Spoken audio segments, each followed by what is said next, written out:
अस्सलामु अलैकुम वरहमतुल्लाहि वबरकातुहू। आओ मसाइल सीखे ग्रुप में आप सबका इस्तकबाल है। पिछले एक हफ़्ते से तबीयत ख़राब है, आवाज़ भी बैठी हुई है, आपको पता चल रहा होगा। लेकिन इस हफ़्ते के अंदर बहुत सारे मैसेज और बहुत सारे सवालात फैमिली प्लानिंग के ताल्लुक़ से और ज़ब्त तौलीद के ताल्लुक़ से आए। बहुत सारे लोगों ने सवालात पूछे हैं और अक्सर लोग ये सवालात पूछते रहते हैं कि इस्लाम में फ़ैमिली प्लानिंग जायज़ है या नहीं, और हमें कितने बच्चे पैदा करना चाहिए, और दो बच्चों के दरमियान कितना वक्फ़ा होना चाहिए, और हम क्या और किन हालात के अंदर हमल गिरा सकते हैं और कब तक गिरा सकते हैं, इस्लाम और शरीयत इस बारे में क्या हुक्म देती है। और हमारे ख़वातीन के ग्रुप में से भी एक बहन ने सवाल किया है कि सोनोग्राफ़ी में उनको पता चला है कि बच्चा माजूर है, तो क्या हम ऑपरेशन करके वो बच्चा गिरा सकते हैं, वगैरह वगैरह। इस तरह के और भी मसाइल ज़ब्त तौलीद से मुताल्लिक और इस्क़ात हमल से मुताल्लिक और हमल गिराने से मुताल्लिक बहुत सारे सवालात लोगों के जहनों में रहते हैं और लोग वो कर गुज़रते हैं और फिर आकर मसाइल पूछते हैं। हमारा ये वीडियो बनाने का मकसद ये है कि आप ये वीडियो आखिर तक देखें, इसको ज़्यादा से ज़्यादा शेयर भी करें, ताकि ज़ब्त तौलीद के ताल्लुक़ से और फैमिली प्लानिंग के ताल्लुक़ से सही मसला और असल मसला लोगों तक ज़्यादा से ज़्यादा पहुँचे। तो देखिए, ज़ब्त तौलीद यानी बच्चों को पैदा होने से रोकने की 4 सूरतें इख्तियार की जाती है। सबसे पहली सूरत तो ये इख्तियार की जाती है कि मर्द हमेशा के लिए अपनी क़ुव्वत तौलीद यानी जिसे नसबंदी कहते हैं वो कर देता है, और औरत ऑपरेशन कराकर बच्चा दानी थैली हमेशा के लिए निकाल देती है। तो ये जो सूरत है, नसबंदी और ऑपरेशन कराकर बच्चा दानी निकाल देना और अपनी क़ुव्वत तौलीद को ख़त्म कर देना, ये बिल इत्तेफाक हराम है, चाहे इसमें कितने भी फ़ायदे नज़र आ रहे हो। अब दूसरी सूरत पर आते हैं। दूसरी सूरत ऐसी है कि लोग ये तरीका इख्तियार करते हैं जिससे क़ुव्वत तौलीद तो बाकी रहती है, यानी बच्चा पैदा होने की ताकत तो बाकी रहती है,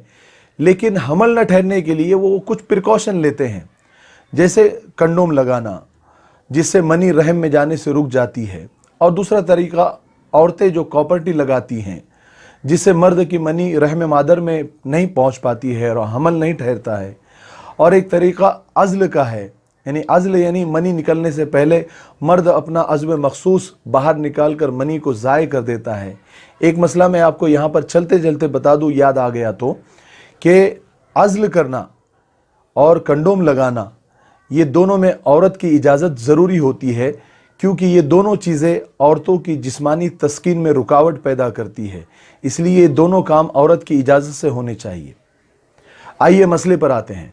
हमल रोकने के लिए माने हमल गोलियां खाना यानी एंटी प्रेगनेंसी टैबलेट खाना, जैसे एपिल्स टैबलेट, चॉइस वगैरह, ऐसी बहुत सारी मेडिसिन मेडिकल स्टोर में मिलती है जिसके खाने से, जिसके इस्तेमाल करने से हमल रुक जाता है, वगैरह वगैरह। तो ये जो दूसरी सूरत यानी ऐसा तरीका इख्तियार करना जिससे क़ुव्वत तौलीद तो बाकी रहे लेकिन हमल न ठहरे, जैसे मैंने बताया कंडोम का इस्तेमाल करना, अज़्ल करना, या औरत को कॉपर्टी लगाना, या माने हमल एंटी प्रेगनेंसी गोलियां खाना वगैरह। अगर ये सब प्रिकॉशन इस नीयत से है कि औलाद होगी तो उसको खिलाएंगे पिलाएंगे कैसे, उनका ख़र्च कौन बर्दाश्त करेगा, आजकल तो इतनी महंगाई बढ़ गई है, इनकी रोज़ी रोटी का मसला क्या है, कुल मिलाकर अगर नीयत ये है ये सब प्रिकॉशन लेने की कि माशी तंगी का सोचकर अगर ये तरीके कोई अपनाता है तो ये सख्त नाजायज़ है, क्योंकि माश की यानी रोज़ी रोटी की ज़िम्मेदारी है, उसका इंतज़ाम अल्लाह रब्बुल आलमीन ने अपनी ज़ात से वाबिस्ता कर रखा है, किसी को इसमें दखल देने की इजाज़त नहीं है। अल्लाह ताला का फरमान है कि इंसान जब दुनिया में जन्म लेता है, पैदा होता है, तो उसका रिस्क अल्लाह के ज़िम्मे है। इंसान तो इतना गुनहगार और सियाकार है कि वो उस काबिल ही नहीं कि उसको एक निवाला दिया जाए, उसे तो जो भी रिस्क मिलता है वो इन्हीं मासूम बच्चों की बदौलत मिलता है। अल्लाह तबारक व तआला कुरान पाक में फरमाते हैं कि वला तक़्तुलू औलादकुम खशियत इमलाक, तुम अपनी औलाद को माल के खौफ से कत्ल न करो।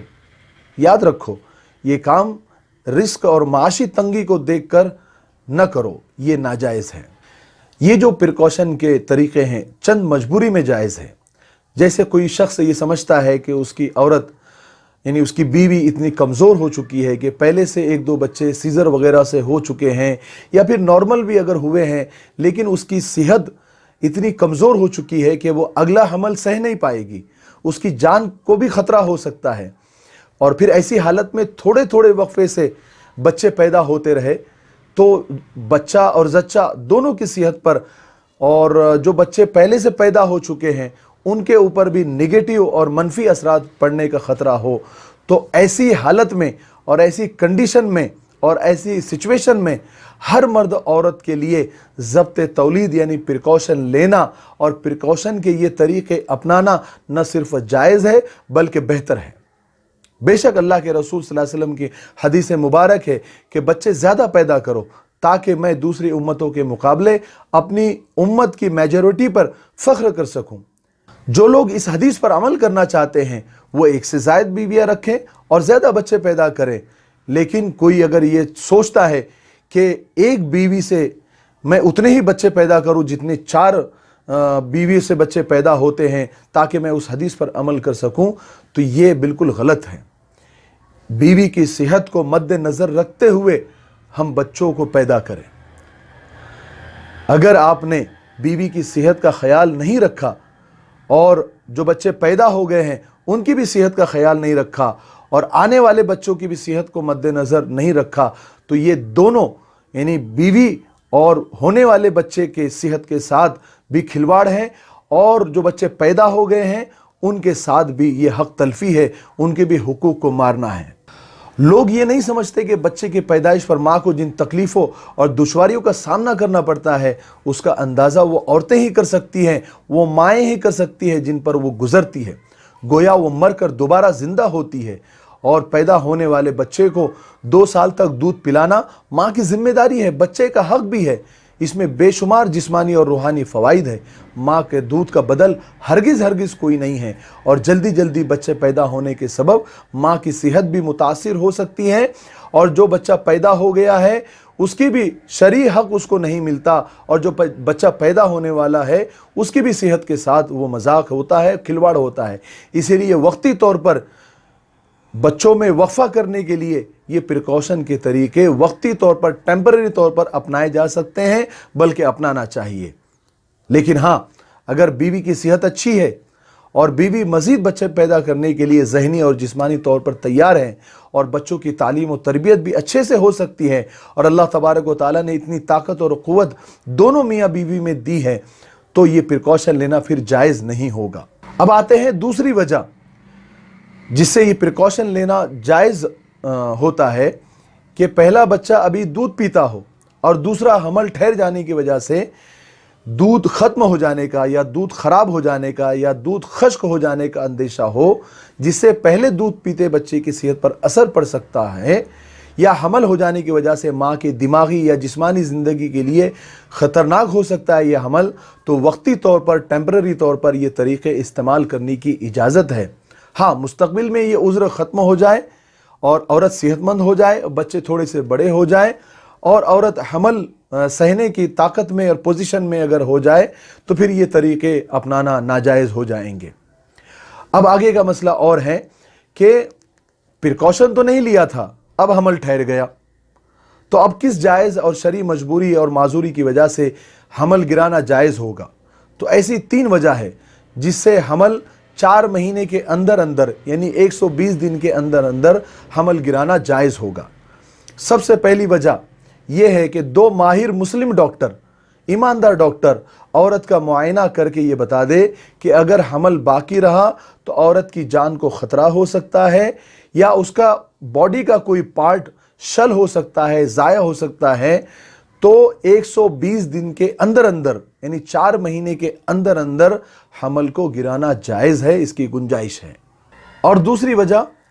اس حمل کی وجہ سے جو ابھی ٹھہر گیا ہے، عورت کا دودھ خشک ہو گیا ہے، سوکھ گیا ہے یا خراب ہو گیا ہے، اور بچے کو دودھ پلانے کا دوسرا بھی کوئی انتظام نہیں ہے، تو ایسی مجبوری بھی اگر سامنے آ گئی ہے حمل ٹھہر جانے کے بعد،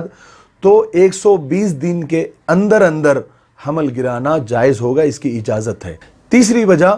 اگر زنا سے حمل ٹھہر گیا ہو تو یہ حمل 4 مہینے کے اندر گرانے کی اجازت ہے، اس کو ضائع کرنے کی اجازت ہے۔ اب چاہے وہ حمل گرانا آپریشن کے ذریعے ہو، گولیاں کھا کر ہو، یا کیوریٹنگ کے ذریعے ہو، لیکن 120 دن کے اندر ان تینوں مجبوریوں के अंदर हमल गिराना जायज़ है। मसले को अच्छी तरह से समझ ले, थोड़ी सी भी गड़बड़ ना करे। अब एक आखिरी मसला रह गया है कि 4 महीने हो गए हैं हमल ठहर के, 120 दिन के ऊपर कुछ दिन गुजर गए हैं, 5 महीने हो गए हैं, 5.5 महीने हो गए हैं या 4.5 महीने हो गए हैं। अब कोई ऐसी मजबूरी, ऐसा कुछ उज़्र आ गया जो मैंने ऊपर गिनाए हैं, या फिर जैसे हमारी बहन ने सवाल किया है कि सोनोग्राफी में पता चला है कि बच्चे का कोई पार्ट या फिर वो बच्चा माजूर है, तो ऐसी हालत में क्या बच्चा गिराया जा सकता है या हमल गिराया जा सकता है? तो याद रखें, अगर 120 दिन पूरे हो चुके हैं, 4 महीने गुजर चुके हैं, अब उसके बाद कोई भी उज़्र आ